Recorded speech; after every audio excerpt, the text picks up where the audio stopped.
Right, I knew I was forgetting something because we had these batteries that were all 1.5 volts.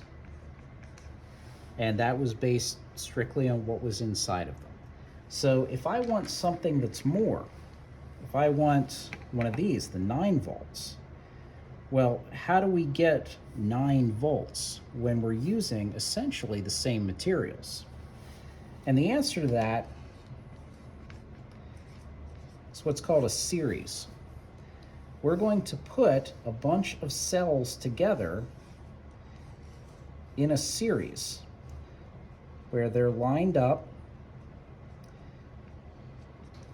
negative to positive, and their voltage will add up. So if I have 1.5, 1.5, 1.5, that's going to add up to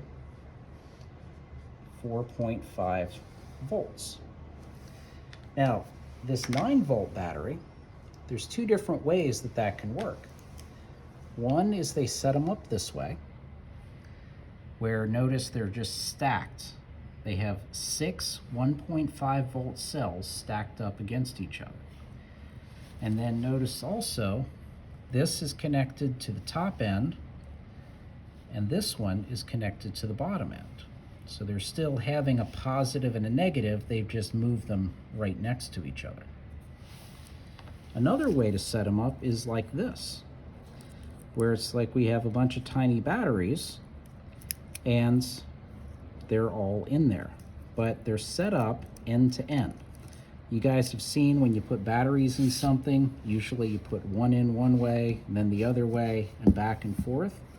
That's so they're sitting positive to negative, and that way their voltages will add to each other. So this one again is 6 1.5 cells, and that's where we get the 9 volts.